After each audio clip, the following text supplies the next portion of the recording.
Hukum dagang, usaha kecil, mikro, kecil, dan menengah. UMKM adalah suatu usaha mandiri dengan batas-batas kerja dan keuangan tertentu yang ditetapkan oleh suatu negara atau kelompok negara dengan logika budaya, kepentingan, dan semangat bisnis tertentu. Jadi, keuntungan utama dari UMKM terletak pada kemampuannya yang cepat menyesuaikan struktur produksinya guna menciptakan produk-produk baru yang lebih sesuai dengan kebutuhan pasar. Unggulan UMKM adalah cepat dalam pengambilan keputusan, lebih dekat dengan pelanggan, fleksibilitas dan mudah beradaptasi, mudah berhubungan di lingkungan kerja, komunikasi langsung, dan transversal. Karakteristik utama setiap jenis UMKM menurut Kadeni 2020. Yang pertama, usaha mikro. Memberikan kontribusi besar pada perekonomian lokal dengan menawarkan produk dan layanan khas daerah. Biasanya banyak dijalankan oleh individu tanpa pelatihan formal. Fokusnya pada kebutuhan lokal seperti makanan, barang rumah tangga, jasa perbaikan, dan perawatan. Kedua, usaha kecil. Memiliki jumlah pekerja dan volume penjualan terbatas, dikelola secara independen, seringkali berbentuk usaha perseorangan atau kemitraan. Regulasi dan perizinan bervariasi, dari izin usaha sederhana hingga peraturan kompleks, seperti pada panti asuhan dan layanan kesehatan. Yang ketiga, usaha menengah. Berkembang dari usaha kecil yang sukses, memiliki pendapatan yang lebih besar, aset lebih banyak, dan memperkerjakan lebih banyak orang. Memiliki modal yang lebih besar, aset tetap seperti bangunan dan alat produksi, serta jumlah karyawan yang lebih banyak. Biasanya menjadi penghubung antara usaha kecil dan perusahaan besar, serta membuka peluang ekspansi dan peningkatan skala bisnis. Hambatan-hambatan UMKM. Menurut IFC, 40% UMKM formal di negara berkembang kekurangan pembiayaan.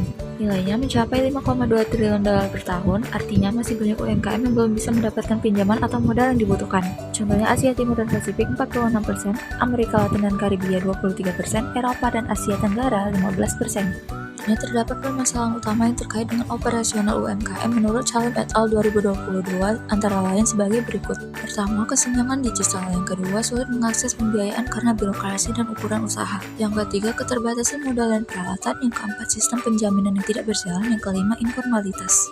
Saat krisis ekonomi terjadi, banyak orang yang kehilangan pekerjaan dan akhirnya mendirikan UMKM sebagai alternatif penghasilan. Namun saat ekonomi pulih, banyak UMKM yang belum tikar karena kondisi kerja yang buruk, pemilik kerja sendiri tanpa upah yang layak, tidak sanggup bersaing dengan perusahaan.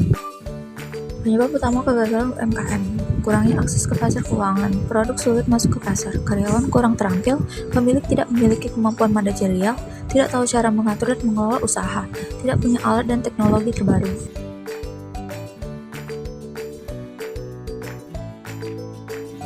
Di Uni Eropa, UMKM adalah tulang punggung ekonomi. Sekitar 99% dari seluruh perusahaan di Uni Eropa adalah UMKM, dan mereka menyediakan hampir 2/3 dari lapangan kerja sektor swasta. Artinya, UMKM punya pengaruh besar dalam menyerap tenaga kerja dan menjaga stabilitas ekonomi. Uni Eropa sangat serius dalam mendukung UMKM. Mereka mempunyai program-program seperti COSME dan Horizon 2020. Pada 2018, UMKM memperkerjakan 66,4 tenaga kerja UE. Kebijakan ini bertujuan untuk memastikan bahwa kebijakan dan tindakan UE ramah bisnis kecil dan berkontribusi untuk menjadikan Eropa tempat yang lebih menarik untuk mendirikan perusahaan dan berbisnis. Kebijakan ini mencerminkan prinsip bahwa keberhasilan ekonomi Eropa sangat bergantung pada pertumbuhan UMKM dalam mencapai potensi maksimal mereka. UMKM berkontribusi lebih dari setengah total nilai tambah dalam ekonomi bisnis dan keuangan, menyediakan 80% dari semua pekerjaan baru di Eropa dalam 5 tahun terakhir. Namun, meski banyak dukungan, UMKM tetap menghadapi kendala seperti sulit berkembang di lintas negara karena peraturan yang berbeda-beda, dan sulitnya akses pendanaan, terutama bagi UMKM yang baru berdiri atau tidak punya anggungan yang kuat.